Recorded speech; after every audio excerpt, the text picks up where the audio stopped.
Good evening, everyone. Thank you for being here. We appreciate it. I'm privileged tonight to introduce to you someone who is truly leading by example. Some folks may talk the talk, but this gentleman walks the walk, as they say. This character trait is not to be underestimated in our world of education. Someone once said, some people want it to happen, some wish it would happen, others make it happen. And Anthony G. Smith is making it happen for our district and for our children. My fellow board members and I are very proud to have him as our superintendent, and we look forward to our continued growth under his leadership. Ladies and gentlemen, our fearless and tenacious leader, our superintendent, Mr. Anthony G. Smith.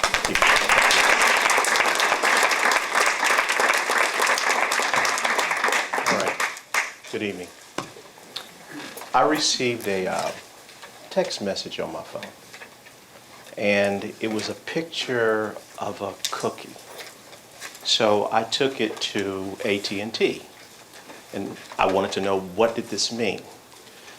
And the representative from AT&T said, someone's telling you whatever you need to do, finish by a certain time because Empire comes on. And so I tracked the number, and it was Kelly Roselle who sent me that cookie. So I will make sure you get to see Cookie Lions on time, Ms. Roselle.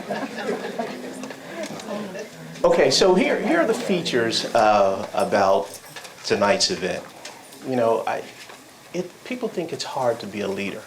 It's really not. There are only two major parts about leadership, and here they are. Everything that goes well, somebody else gets the credit. Everything that goes bad, it's your fault. So we have something in our real fraternity that Dr. Wharton is familiar with. Many are called, but few are chosen. And so we are chosen to be on this path, this educational path. And every time I make that statement, Mrs. Martin looks at me kind of funny because her husband's in a fraternity, not the real one. And basically, his fraternity's path is, so ours is, many are called, but few are chosen. His fraternity is, follow the chosen ones. So that's kind of what he does. So thank you, Mr. Martin. Keep it up. All right. This is a meeting tonight about truth. This is all it's about, is truth, period. And I'm in the process of, I read usually 2 or 3 books at a time. And I'm reading one called Facing Reality in American Education. And another one that Dr. Ragland shared with me, A Matter of Life or Death. And the final one, a framework, which I'm rereading, A Framework for Understanding Poverty. All of these books say the same thing. And here's the message. If we have children in poverty, these books say that our educational system can never help them get out of it. Who believes that? Good, we do not. Poverty exists, but we can do something about it. And so you'll see a message, and the first thing that you're going to hear is, you're going to see what our report card looks like. People wonder, why would you show that first? Well, that's the one thing that people want to know about. And so we want to let you know what it looks like, and then what do we plan to do about it. So here's our agenda for tonight. How many of you came to my first State of the School that was 7 hours and 15 minutes? All right, that was my best one. And when we looked at the bullet points for that first State of the Schools, I was on slide 27 after 2 hours, and Mrs. Denny was holding this sign up, and I thought it said, keep going, but it was saying, you're not going fast enough. All right, so report card, enrollment, preschool, kindergarten promotion, 3rd grade, graduation cohort, ACT, honors diploma criteria, soccer team, invited to China, the real China, and rowing team, lacrosse, and new tech rollout. That's our topics for tonight. So here's the poverty index in this community. In 2002, 21.83. In 2016, 71.48. These books say there's nothing you can do about this. That's true. But there's something we can do about educating our students. And these books also say students that have this kind of poverty issue, or communities that have this poverty issue, they will always stay in the same predicament. Guess what? Doesn't matter. It doesn't matter where you are in the poverty index. It matters how we treat you. So in this district, we can't like children.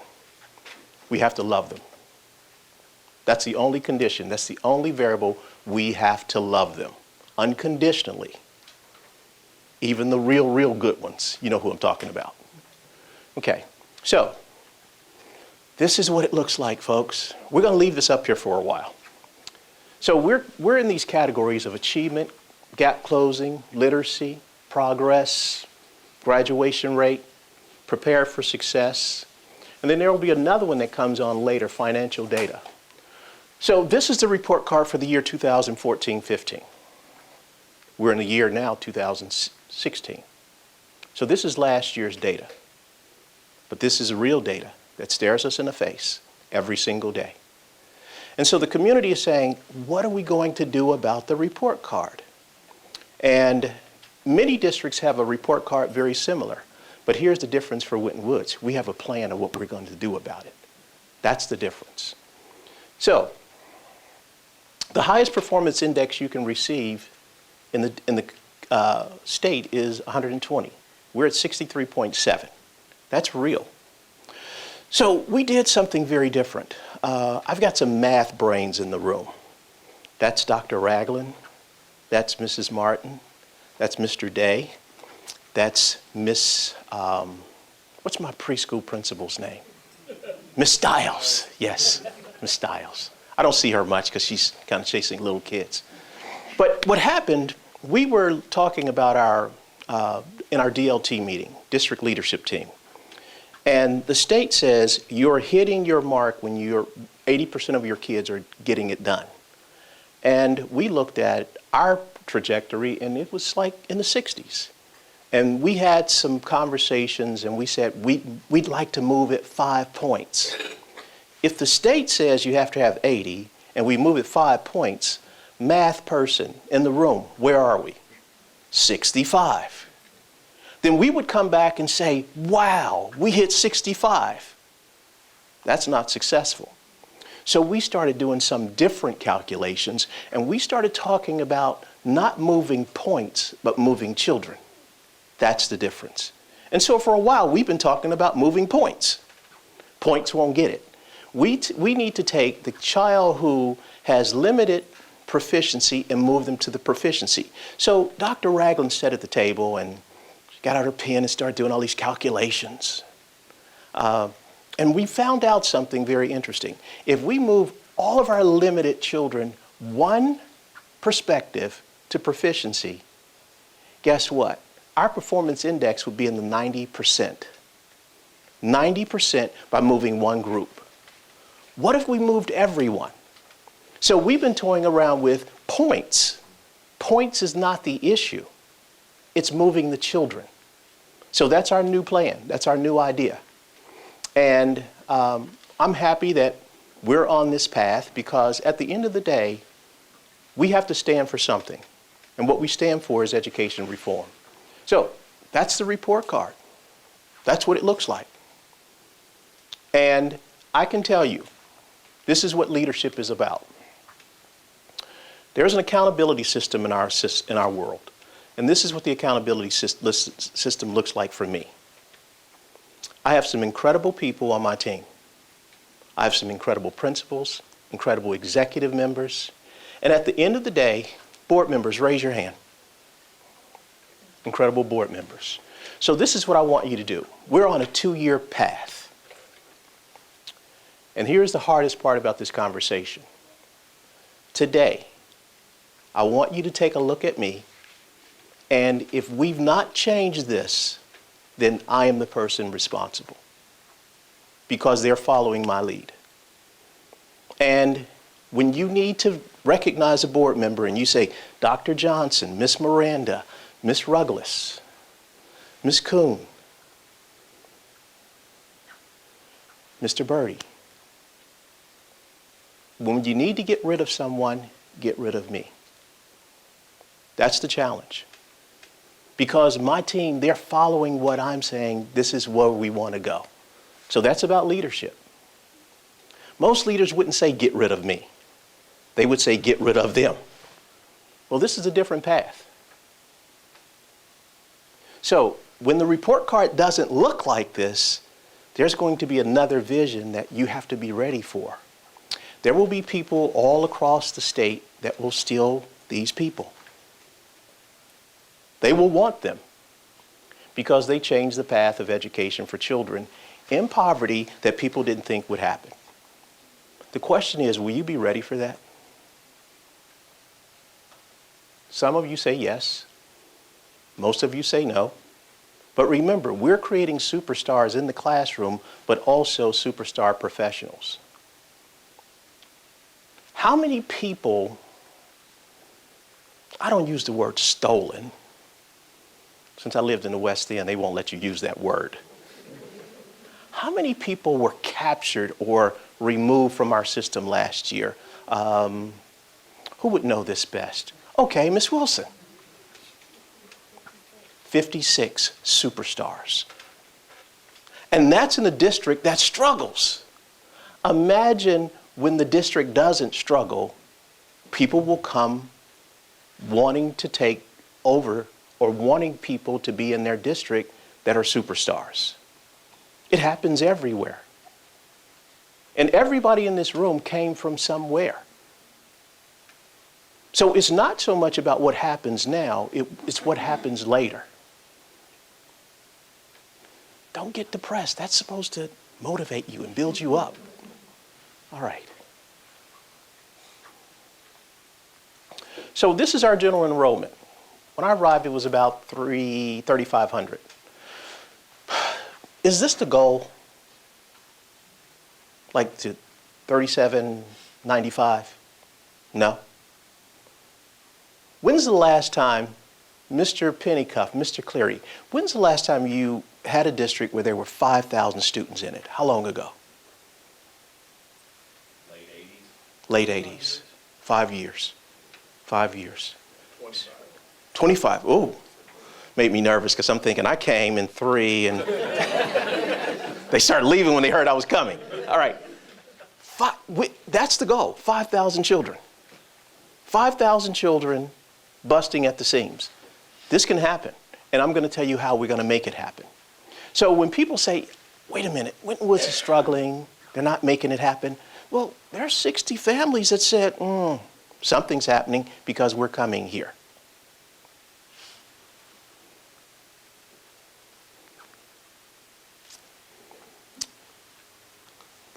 The queen of preschool, Miss Stiles, preschool principal. And Miss Stiles understands my vision. After the 54th meeting, she understands the vision. I'd like to have 300 students in preschool. 300 students in preschool. And everybody understands the whole idea about early literacy, right? The sooner you get them in, the sooner we can make it work. The sooner, the sooner. And she is working just tirelessly every single day, making sure we get the preschool kids in. Miss Darcy, Miss Denny, and I think those attitudes, we're telling people we want your children, and we can prove with data that when we get your children, they do better with us than in a traditional preschool setting. Now, since preschools are our partners, we don't say that out loud, but we do use empirical data that show how well we're performing. So, no preschool or other preschool daycare, 258. Winton Woods Preschool, 264. The goal for us is 270. That's their score. That's the score they're making by going to our preschool, attending our preschool. So we're making a difference in that department. Next. No preschool or other daycare, the readiness assessment proficiency at entry. 43% of those kids are ready. In our district, 60% are ready for kindergarten just because they went to our preschool. So what if we had 300 children that are more prepared for preschool than ever before? Would you say that that's a success story? What if we had 90% prepared?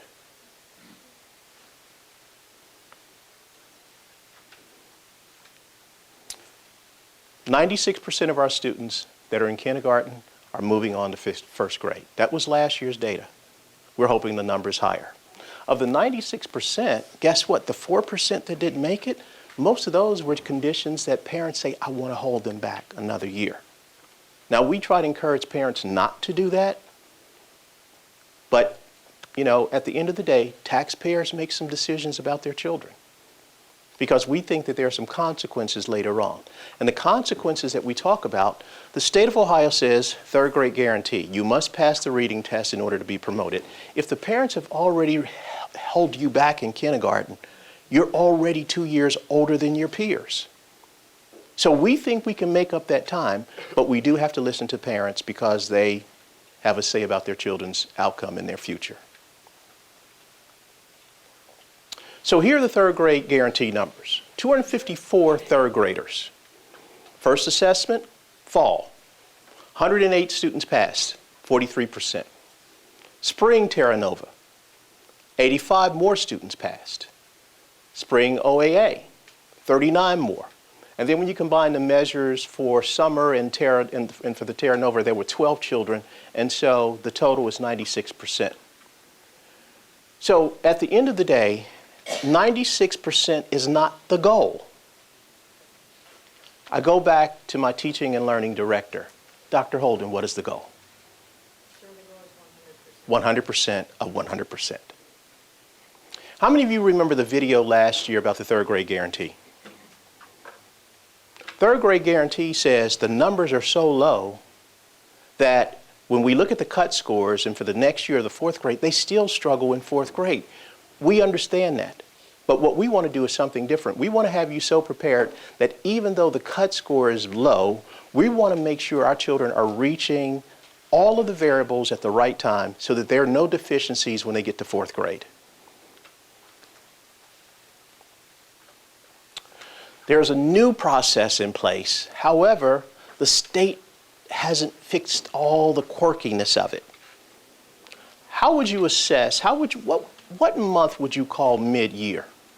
What month would you call mid-year? Great. Everybody said January. Thank you. All right. That's mid-year. However, we can take a third grade student. So the state says if this student has failed reading in third grade, we can put them in fourth grade classes, other content, but they must stay in third grade reading. That's the state rules. However, when they take the next assessment, what can happen for them is they can move to fourth grade mid-year. What's the problem? The test results don't come back until March. That's not mid-year. See, if the results came back in January, you can work with the child and put them in the right grade in January. Because here's the other part. If I move from third grade to fourth grade based on the state assessment, the state is saying that the next year, after this year, what grade am I in? Fifth grade. So where are my third grade and fourth grade reading skills? I'm learning third and fourth in 2 months. So we're not going to hold children back because the state says we're allowed to do it. But one of the things that we have put into place, and thanks to the incredible work from Mrs. Martin and Dr. Holden, we're going to tell parents, we're going to have these conferences. Your child can move from third to fourth in reading. They've been in fourth grade in other content. However, here are the variables. It's mandatory they attend summer school because we have to make up that deficit. We have to make up that time. It's mandatory. Otherwise, this is what we've done. We've created a storm for Principal Day. We've created a storm for him because the student gets to fifth grade in IS and then gets retained because they didn't have enough foundation in the reading. These are things that the state never thought about, but we are our own independent district, so we have to think about those things. There are very serious, intense conferences with parents that says, your child must attend summer school. Only for what content area? Reading. Because we have to make up that lag time. Is there anybody who disagrees with that? Wow. what a great audience. Because I was going to put you on the spot and say, show me a better way. Okay, you guys are smart. All right. Our children get 6 opportunities to move to the next grade level. 6 opportunities. I remember when I first came, there was someone who told me they get 4. The rule is they get 6. So if they get 6 and someone told me 4, that means some of my children weren't getting 2 more opportunities. We can't afford that. They get 6.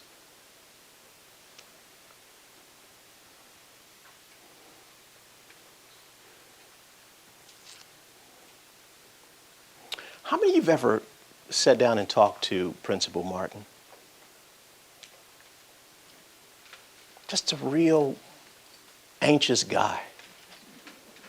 Anxious about his life, anxious about his school, anxious about the lunch, anxious about the time, the bells, the everything. And he's probably called my house, I kind of calculated, 847 times this year.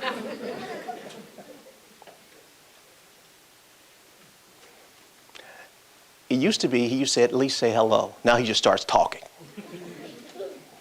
So here are the issues. When we study cohorts, we're looking at who came in as a new 9th grader and where do they end up at the end. New 9th graders, 2012-13. That's your team, isn't it, Doc? Yes. All right. 263. Mr. Martin's not worried about the 279 because he has that inquisitive nature. He's like, tell me, he's talking to me like this, but it's okay. Tell me what happened in 2013-14. Where did the kids go? Where did they go? And some of these are mix and matches. Some of these are kids who came and left. Others came back, brought other kids with them. But at the end of the day, we look at the cohort of 9th graders moving on to 12th grade and graduating in May. There will be 279 of them. So my goal is, I always like that nice, clean number. Can anybody tell me my favorite movie? 300. 300. Miss Crenshaw. Yes. You get to take off because you got that right. Don't come Saturday. Don't come. All right? You're off Saturday, regardless of what he says. 300. That's the movie. But that's the 300 every single time. One day it's going to be 500. So whatever the community says about the work that we're doing, we started out with 263 and we're ending up with 279. Is that a good thing? Well, it depends on how you measure it. From my seat, it's a good thing. Mr. Kuhn, is that a good thing? Okay, very good.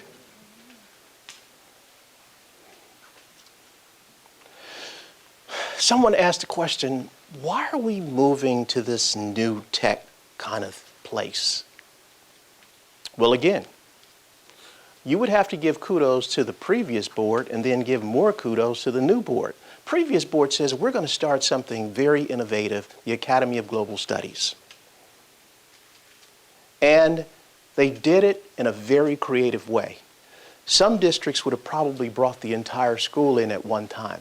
No, bad deal. Because you don't know if it's going to turn out right. So you had to go slow to go fast later. So there were some people, probably people in this room, that said, this is not right. You're only giving these special endorsements to certain children. And when you look at some of the blogs and you look at some of the conversations and you look at some of the emails, there were people in the community very, very upset that you're creating a have and have-nots. So here's the 11th grade composite for ACT averages.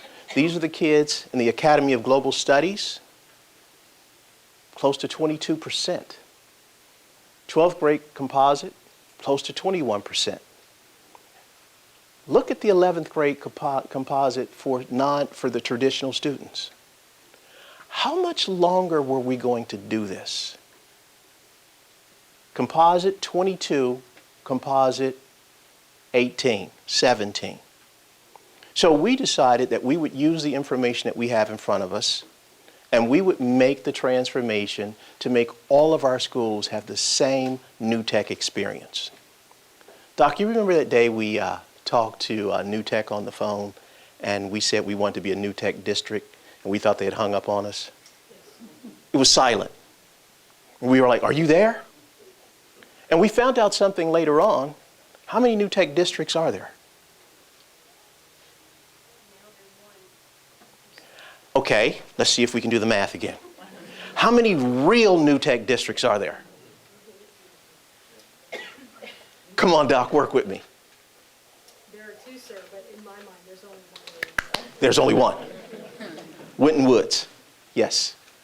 Oh, you know, Doc, we rehearse this or we rehearse it. I'll come on Saturday. Okay. These bubbles, what are these bubbles? What are these?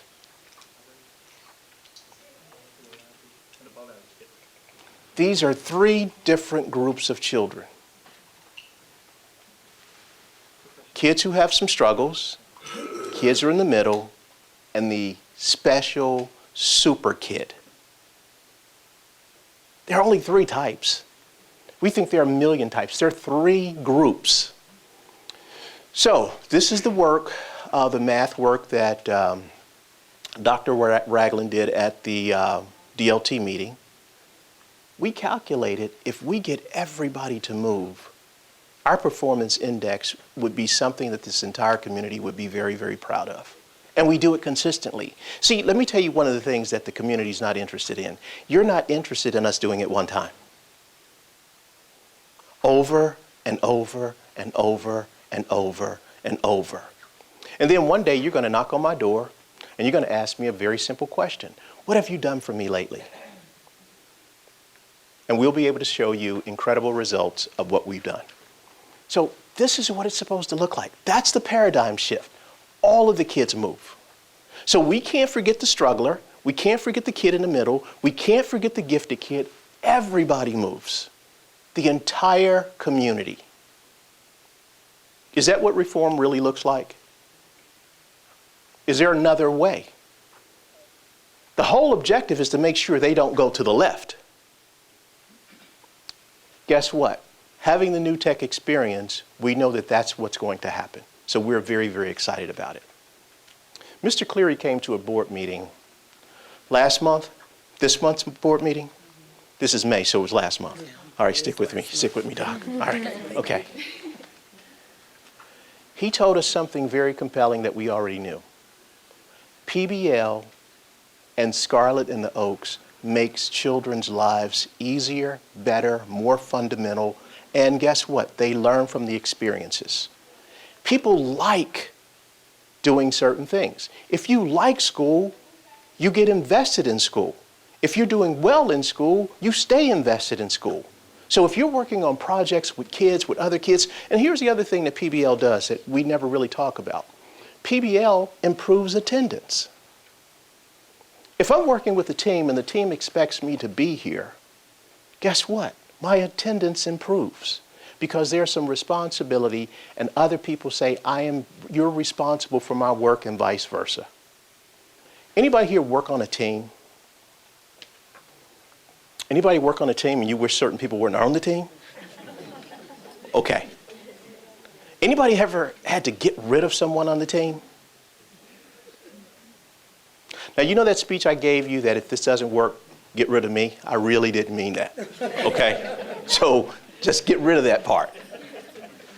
But the teamwork is what makes children really understand it. So at the end of the day, guess what? We're going to see a video at the end of this, and you're going to get a chance to see what this teamwork looks like. The new Education Act that the President Obama signed, one of the variables that's in the new Education Act, it says, how do your teachers get along with children? They want to know. Will you be scored on that? Will we receive a score on that? Yes. So what if all the children, see, here's the myth about education. When you ask teachers, how do you think the children feel about you? They love me. When you ask the kids, no, not quite. So at the end of the day, what if the real love came out? What if they said, we love the teachers, and the kids said, we love them, they love us, they believe in us all the way? We're already halfway there. How many parents do you think in our community want us to love their children? All of them. All of them. The question is, do we? And if we don't, why don't we? See, here's the difference. We chose this. If the kids could choose us, how do you think we'd do? If the kids could choose us, how many of you think you would still be here? Now remember, I said the teachers and the administrators, not the superintendent. That would be a very interesting thing. What if they chose us? So you're going to see a video of some children who chose this work. Mr. Day, raise your hand. Mr. Day, stand up. Stand up. All right, I'm sorry, I didn't, you're sitting next to Miss Stiles, I couldn't catch it, sir. All right, I apologize. You're up. I'm sitting in Mr. Day's office. And what was so incredible, he called a little girl in his office. And she's standing there, very, very poised and very, very excited. He says, this is what he said. He says, I am interviewing a teacher today, and I want you to sit on the committee and tell me what you think about her. That was in real time. And the girl sat there and she stood and listened to him. She's like, okay. So I was excited, because he's going to get some points from me from that one, all right? So I had to get my points in like I helped him do it.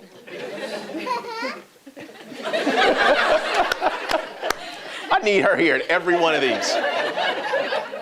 But this is what was so exciting. So I'm sitting there and I am trying so hard to be patient. I'm trying to just listen without giving any input. And I said to the student, what was her name, Mr. Day? Maria. Here's one of the things that I think you should ask the teacher in the interview. Do you like children? And then go a little deeper. Do you like these children? And guess what? I don't know how it turned out. But Mr. Day, how did the interview go? Went today. It was fantastic, actually. And I think actually the teacher being interviewed, she was kind of shocked, actually, because there was a 12-year-old interviewing her.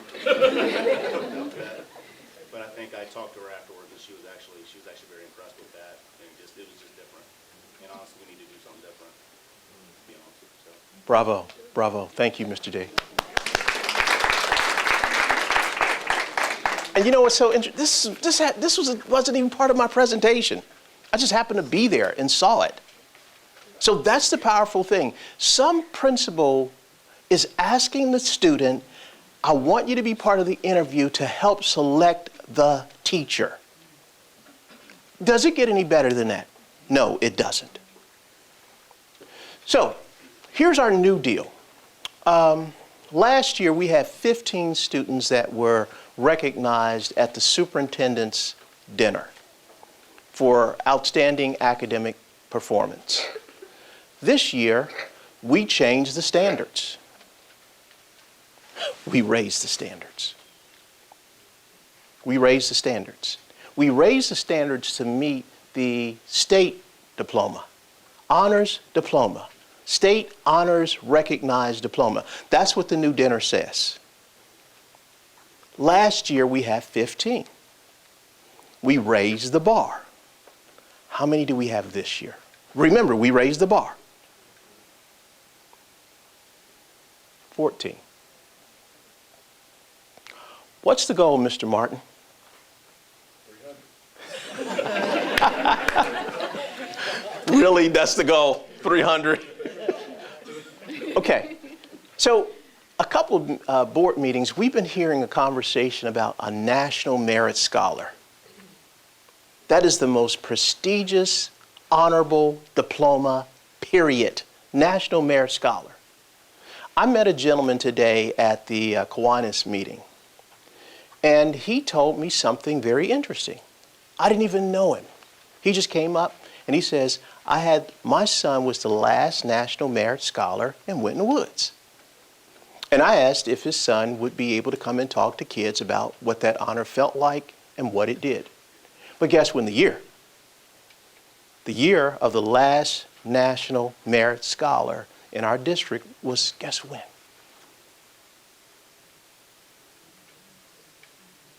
Folks, you don't get called out if you get it wrong.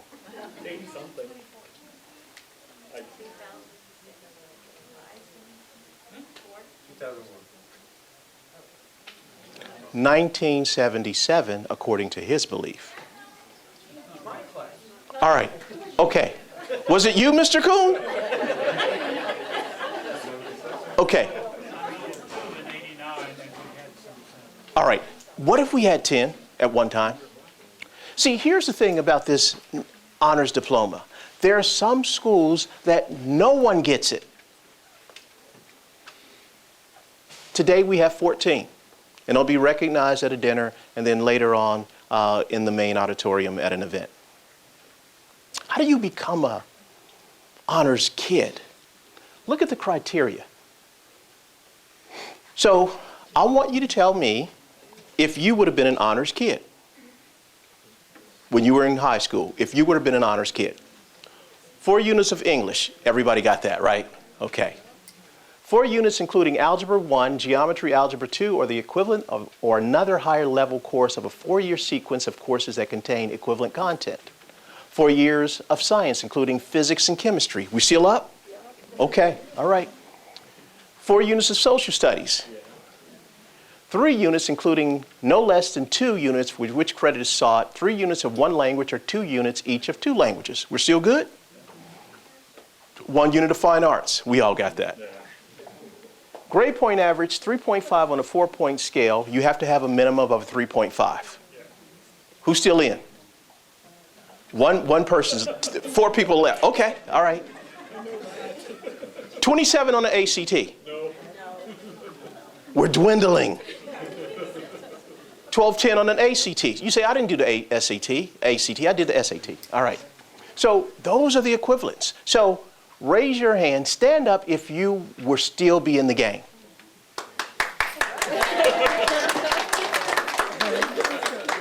And guess what?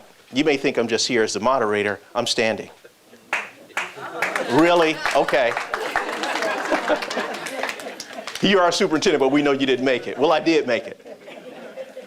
All right, next. This is what we're creating. Did you see the video that Ms. Crenshaw did? We're creating opportunities. That was powerful. That's what we're doing. We create opportunities for children, period.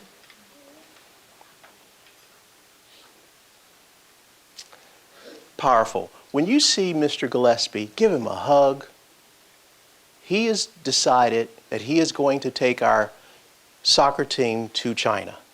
We're the only soccer team in the United States that's been invited to China to play in an international competition.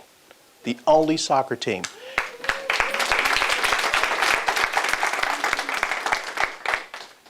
Guess how much it costs our kids to go? Each kid. $500. $500 to go to China for a week. Guess who's paying for it? The Chinese, saying, we want your school to be so part of it that we're going to pay the fee. Do I care if we win? Yes. No, not really. I don't care if we win. I care about the experience. The experience of the team going to China for an international competition, and no other United States team is going. What does that do for recruitment of more soccer kids? Because we can put something out there and brag. By the way, did your soccer team go to China? And of course they'll say no, because we know we're the only ones there.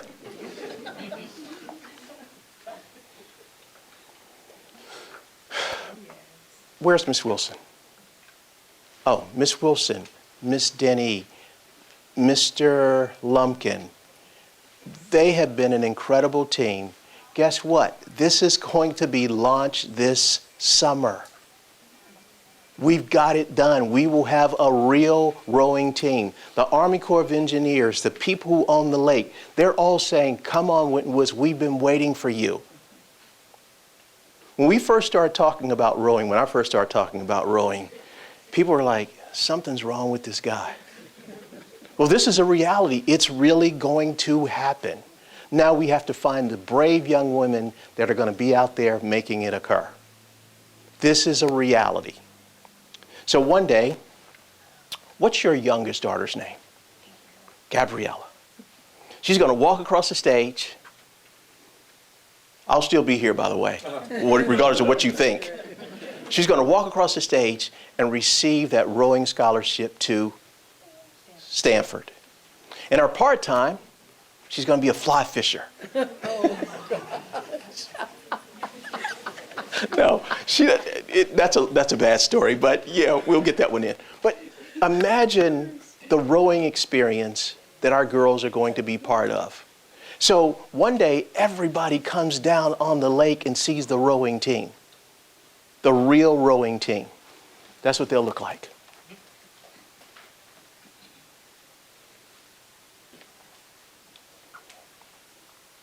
I had the pleasure of talking with the Kiwanis group today, and if you ever go in Dick's Sporting Goods, you start seeing all kinds of lacrosse stuff everywhere.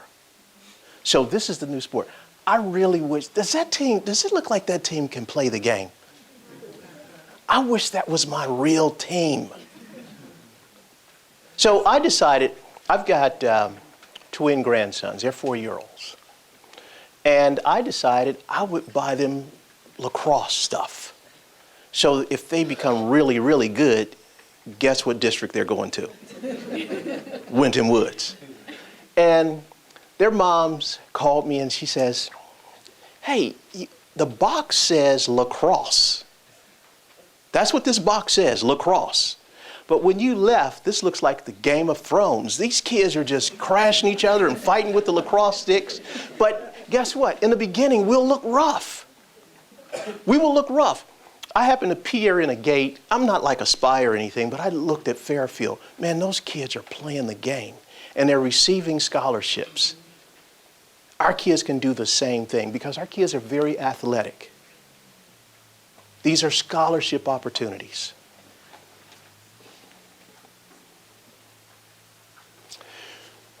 I sent my team on this mission. We, and Dr. Holden, raise your hand.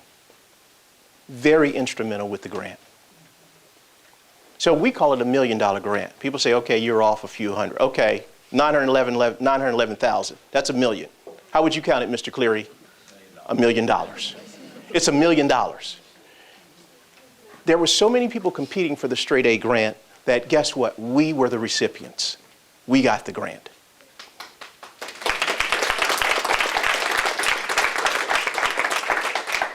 And here's the interesting part. I wish Miss Jordan was here.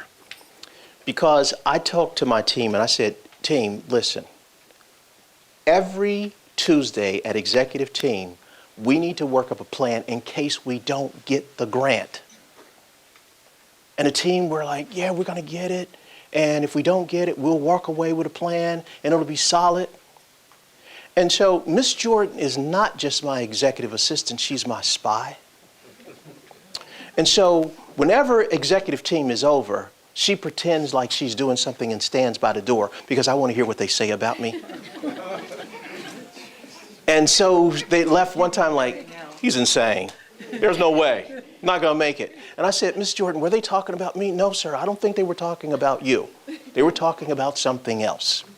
Well, guess what?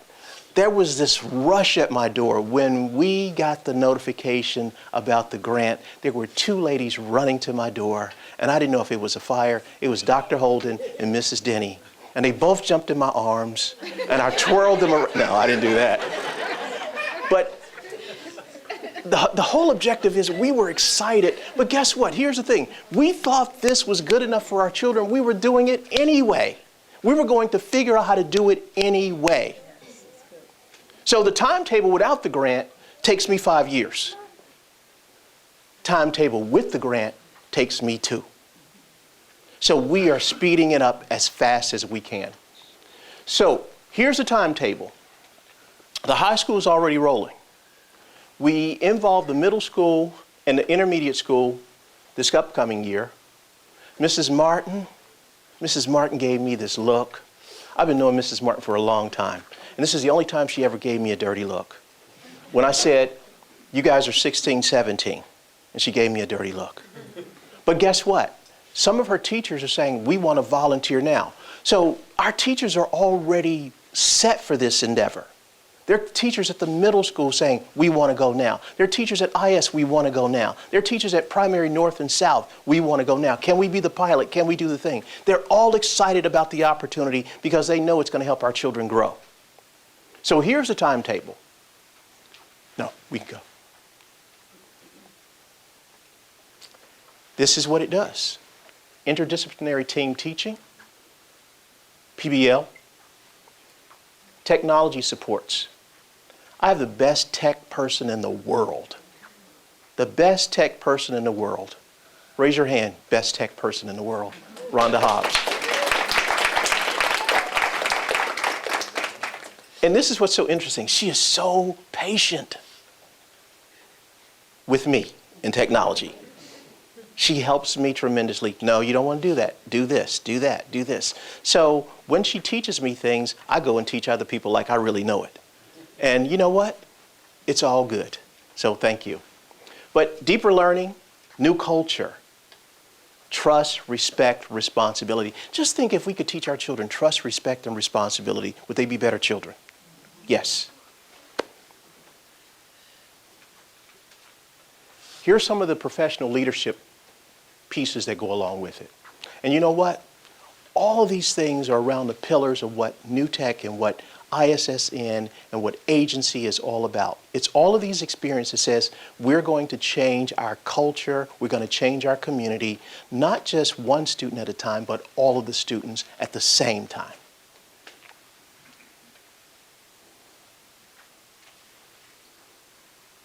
So, here's a video, and it lasts exactly 12 minutes.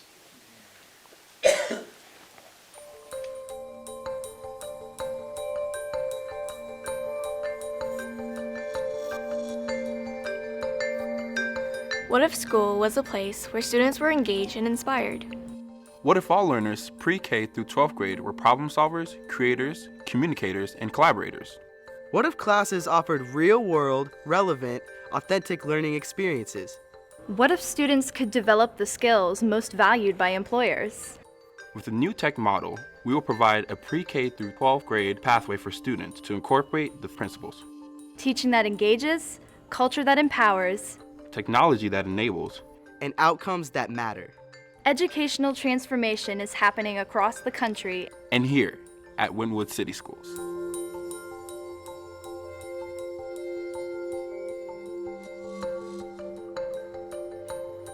I remember the very first day of school.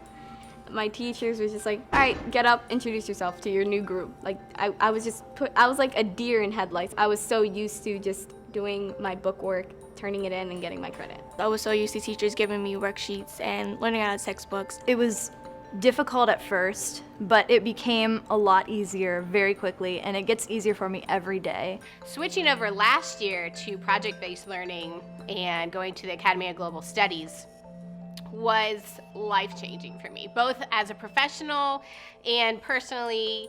I would never go back. You start with the core values, the core lessons that you're supposed to learn, the standards, and you go from there and you work your way into how you're going to make that engaging, how you're going to make this authentic, how you're going to make it real to the student, how are you going to make them want to buy in and be a part of this thing, how are you going to make a real-world problem that they want to solve.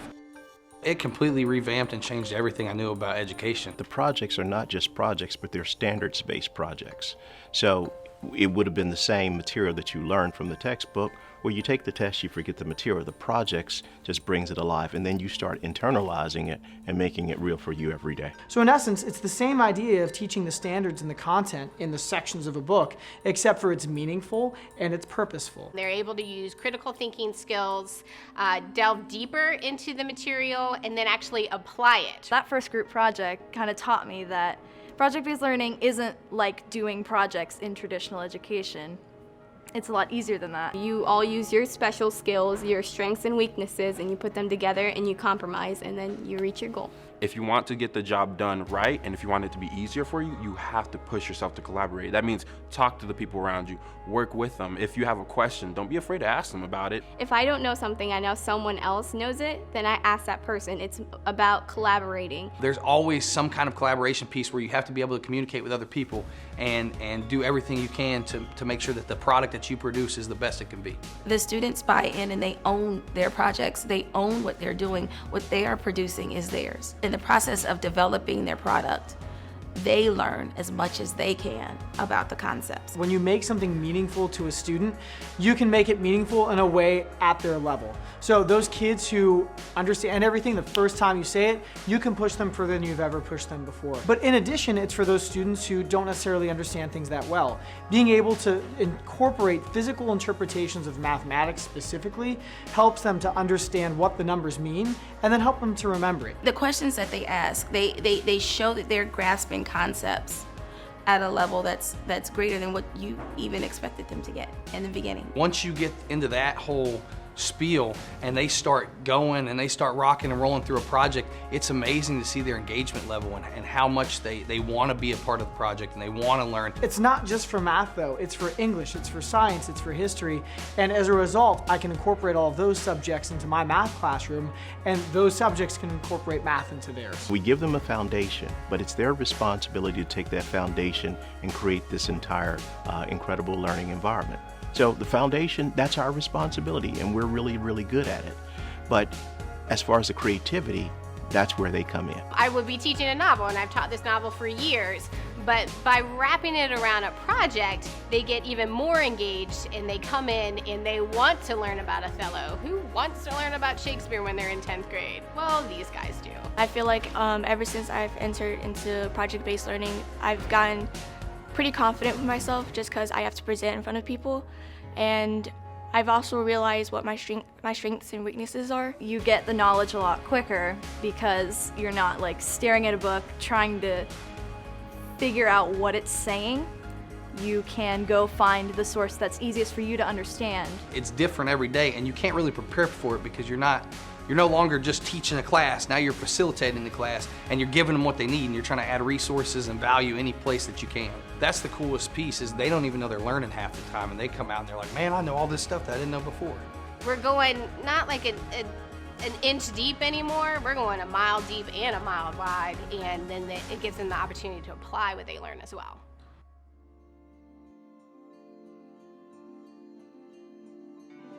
I'm so used to relying on myself and researching and using technology as my benefit. But usually in traditional school, they're not really given laptops to, do their own research or find creative ways to present. I was told that we were gonna get laptops, and a laptop was basically our textbook. So I was confused. I was like, how is this gonna work? I didn't feel comfortable with online work. My teachers just told me, don't be afraid of technology. It's a tool. It's a helpful tool. If the teacher can't help you, you have something to rely on. So Echo is the technology platform that we use to help aid in the project-based learning process. It was developed to be something like a Blackboard that's used at the college level, but also something like a progress book that was already currently in use at Winton Woods. It's supposed to be a form of technology that's not just utilized to check grades, but it's something that the students and teachers can interact with as well as communicate. I really like that about project-based learning. It gives me an opportunity to explore things more. It's brought me personally to the next level because the Academy of Global Studies focuses on different cultures, and the NTN network combines with that. Technology has been a huge impact on project-based learning.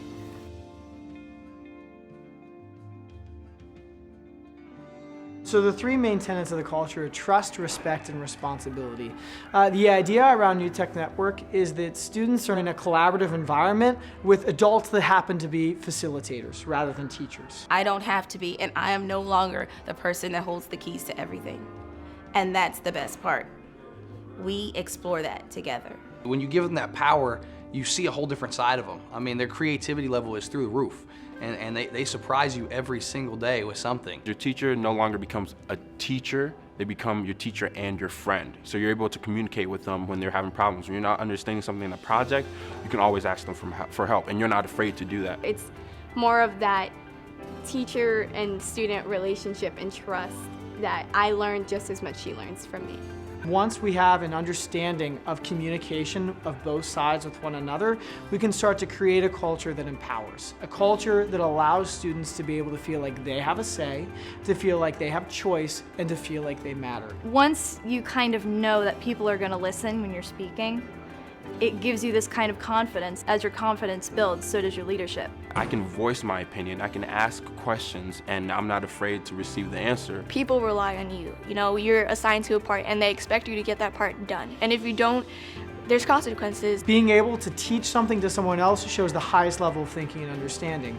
Being able to sit there and listen to your peer shows the utmost level of respect, responsibility, and trust in them. To understand that it's not just a learning experience, but it's a culture that we're building. Helping them to be able to meet everybody where they're at, helping all students to work together no matter what their strengths and weaknesses are.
To anybody, no matter who they are. It has opened my eyes. Like I am a leader. I am able to communicate with anyone now. I'm able to feel comfortable with anyone and speak to them as if they were my friend, as if I already knew who you are. I feel like personally I'm more than prepared for college because of the fact of knowing how to communicate with other people and collaborate with them and just work together. You have people from different communities, different backgrounds, different languages come together for one goal of education. I feel like project-based learning gets kids into doing fun things and wanting to learn and having an open mindset. I would never go back. I would not go back to the traditional way at all. Teaching project-based learning is rigorous, it's challenging, it's creative, it's fun, and I think my students learn better with PBL than they ever did with traditional. My scores show it, my grades show it, and the participation among my students shows it as well. When the assessments come out and it shows that these kids are doing exceptionally well, then more teachers are like, whoa, I can take a sigh of relief. We have fun and we learned at the same time. If you enjoy seeing kids really learn, if that's what you want and you enjoy that process of seeing them really learn, really invested in what they're doing, then PBL is what you want to be doing. One day, because we believe in what we believe, one day they'll come up and say, you were number 2, the second New Tech district in the country, but guess what? You're really number 1. This whole New Tech experience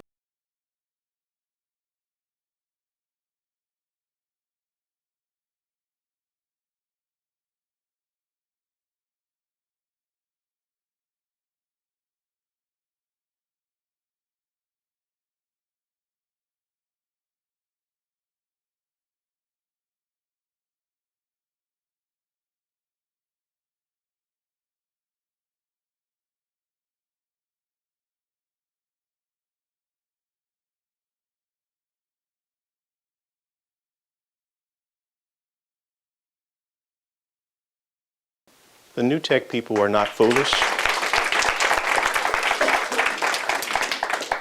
Dr. Holden's been knowing them for a long time. They would have never said yes to us if they didn't believe it could happen, because it puts their reputation on the line. So when we create this great experience for young people, guess what? The New Tech land will open up. And that's my fear, because someone will come and try to take my people away. And so my name won't be Anthony G. Smith. It will be Moses. And I won't let the sea open at all. Okay. So someone from the audience asked a question. Superintendent, you didn't know I heard you. What about those buildings? Well, I'm compelled to at least say something about that. So this is what the building will be for. Keep going. Go faster. We need new buildings. For every student. In every seat. For every school. Every day. That's what we need. So imagine the launch that goes with this. So remember where Mr. Pennycuff, Mr. Cleary, remember when the board, not the board, but the community struggled with this? They struggled with this because they were telling us, we don't think you know what the highest achievement is, the highest potential is. Well, guess what? We do. And we're going to reach every child's highest potential because we have something in place that incorporates the work that makes reform a real systematic approach to education.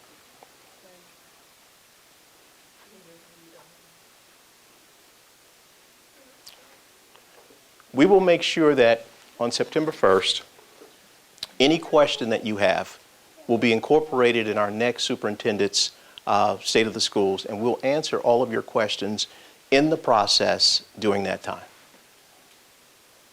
And here's the final. People may forget what you tell them, but they will not forget what you help them understand through action. Thank you.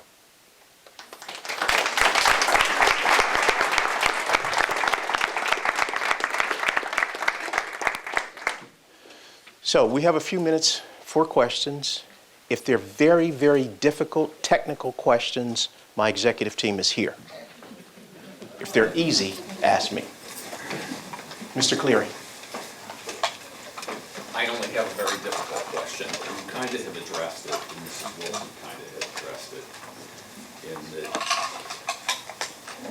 the teachers that are educated and our professional staff that have left have been our best and brightest. We are training new teachers to be the best and the brightest in the new tech area. How do we ensure that we keep them and not train them for another school district who says, I want that teacher, and that teacher, and I'm going to get my checkbook out because those are the three I want. So how do we protect ourselves in that area? And then the second component of that is, we implement this. How do we protect the institution so the same thing doesn't happen to our superintendent? I'm not personally worried as a community member that the board would get rid of you.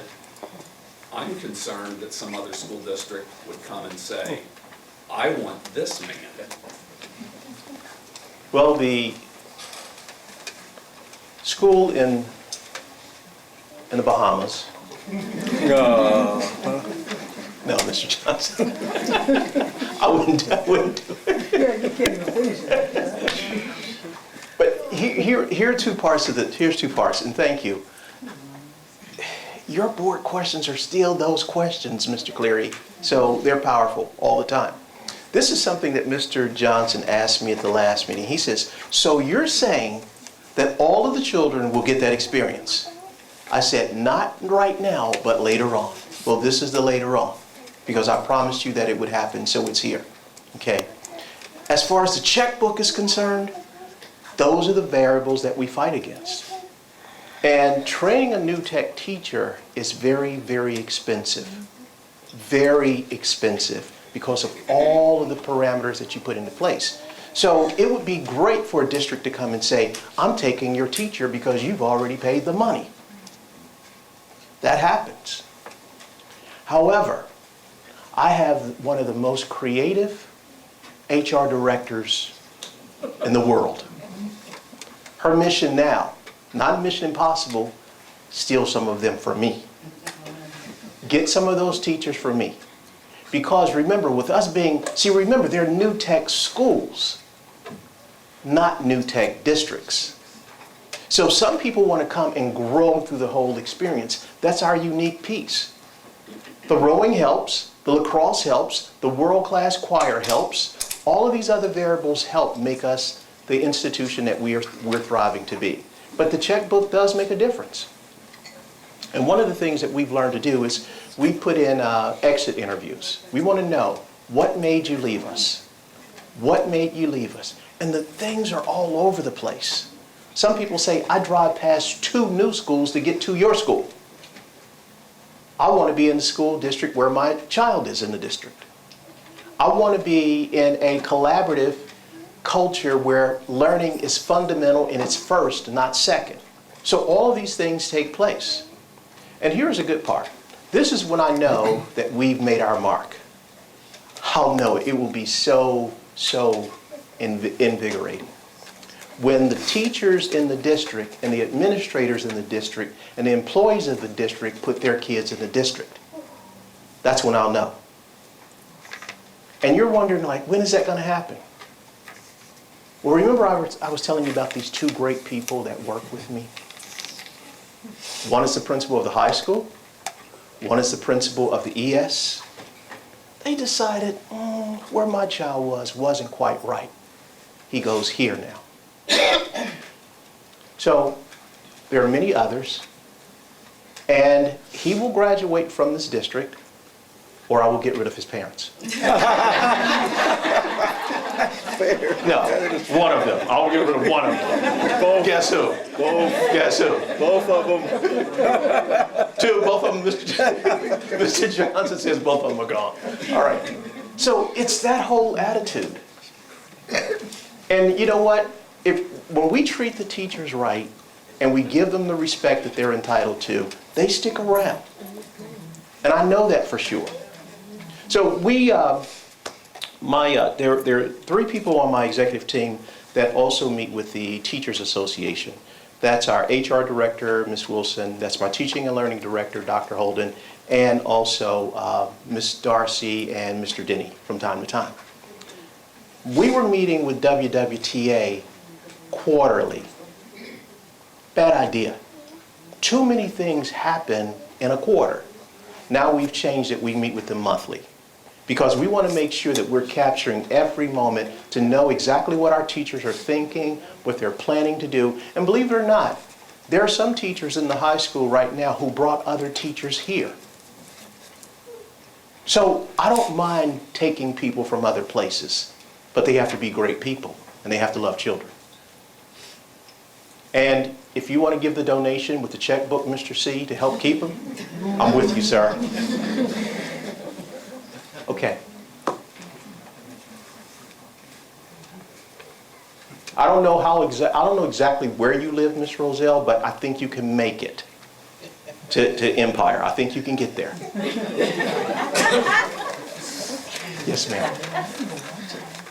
I have a question. I have clarification. I need clarification on 2 points. Yes. And I have a comment. So you talked about moving the child forward. Yes. Instead of moving points. And moving that child forward to their next level, whether it's from limited to proficient, proficient to accelerated, yes, to advanced, whatever level they are, moving a child forward. Is the technology piece, adding technology in the classrooms, giving Chromebooks, one of the ways that you're moving the child forward, along with the interdisciplinary team teaching? That's one question that I have. Or is there another academic or educational factor that's going to be used to move that child to their next level? Or is those the two things that you're focusing on right now to see if these are going to have a big impact at moving that child forward? And the reason why I asked that is because I was here a few years ago when you gave your SOS and you showed that diagram, you showed that image, and that idea, which we thought was really good, and parents really liked that idea.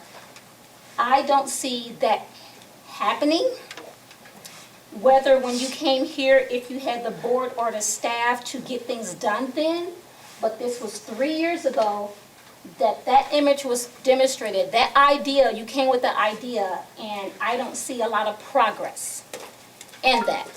Now, moving forward, I'm asking, are those two pieces, the technology and the interdisciplinary team teaching, two of those things that has changed to make that actually happen? Second thing I want to ask. This is really the eighth thing, but No, keep going. because that's about that. Okay. But the second thing for clarification is that with the interdisciplinary team teaching, I know the AGS have the history and the English co-teaching or team teaching. Very good. Is there going to be a math and science team teaching? Excellent. I want to know if that's going to be the case. Now, one concern that I have as a parent, and I have talked to students, not just my students, but I have talked to students that already graduated, that are currently here, none of the ones on the video. Have I seen at the tutoring center, YMLC.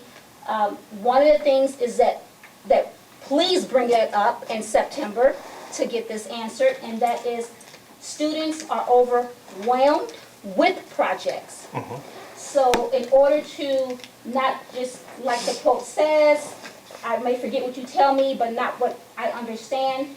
If doing the projects help me to connect and understand the material better, but when I had a project for her class, and his class, and her class, and his class, and all of that's due, and then a group project for her class, that is a lot of information that I have to get in and understand and do.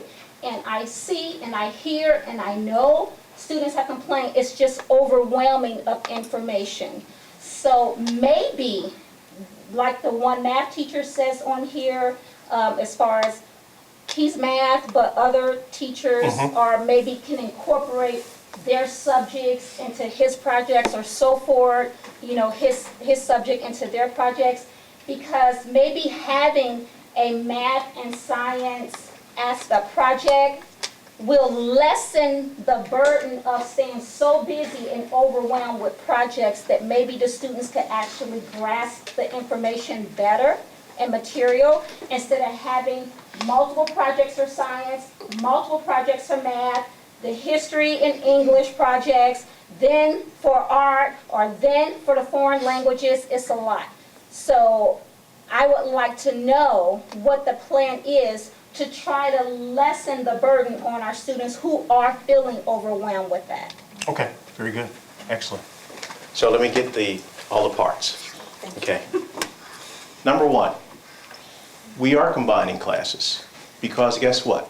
Some of the students have told us this is overwhelming. And some of the overwhelming pieces, it's really not about what happens in the high school. It's how we prepare them to get to the high school.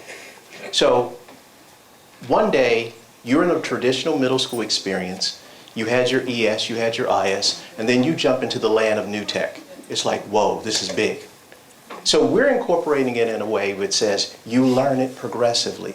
So by the time you get to high school, you're ready for that rigor. So the rigor is part of the conversation. Remember, I can't change the level of rigor that happens at the university, because that professor says this is due, this is due, this is due. And it's not that kids don't do well in college, they're not prepared. It's just that they become overwhelmed and don't know how to maximize their time. So we're putting all those pieces together. And Doc, do you want to say a little bit about what content we're incorporating? Because I know it was physics and chemistry? Pre-calc. Pre-calculus. At the high school next year, physics and pre-calculus. Most schools will start with English and social studies because that is the easiest connection. But yes, and it's progressive depending upon the age of the student. Is that the middle school? You want the high school? The high school and the middle school will have English and social studies combined classes next year. The high school's been doing it. The high school will also have next year a combined pre-calculus and physics class. So I talked to a young lady, and she says, I'm just a regular student.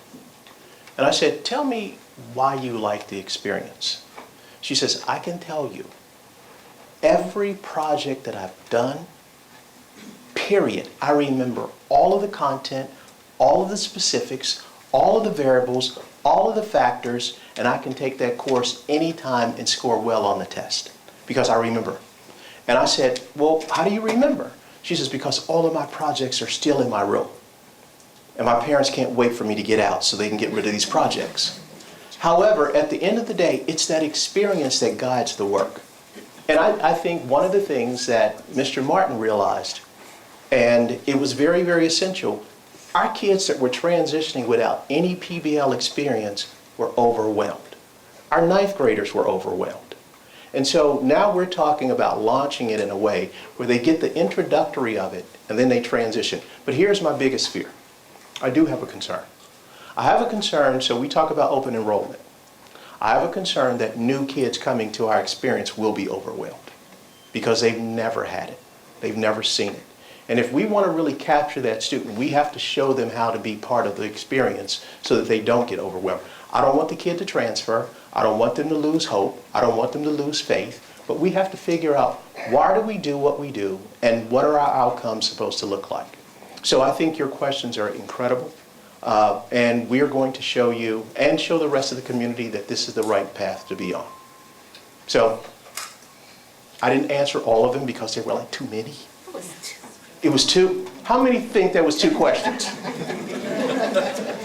Team teaching. Team teaching and the Is a technology? okay, the technology. The technology actually enhances the work. One of the things that the technology director said about it, the technology is not a gimmick. It's a resource.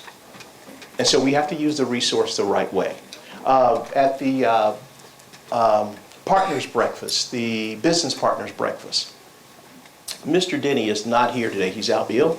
But one of the things that we're going to do, we're going to travel to Lower Price Hill because I want to find out how and who put that Wi-Fi system in Lower Price Hill and what it costs.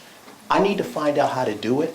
I need to find out how to get it for this community because if we can launch that, we're going to be in an incredible shape. Right now, some of our kids don't have technology. They have the technology, but the laptop without the juice is just a laptop. So we have to figure out how to help them and how to help them make sure that they have technology at their disposal 24 hours a day. That will make their projects come alive. Okay. Thank you. All right. Get home safe. Thank you very much.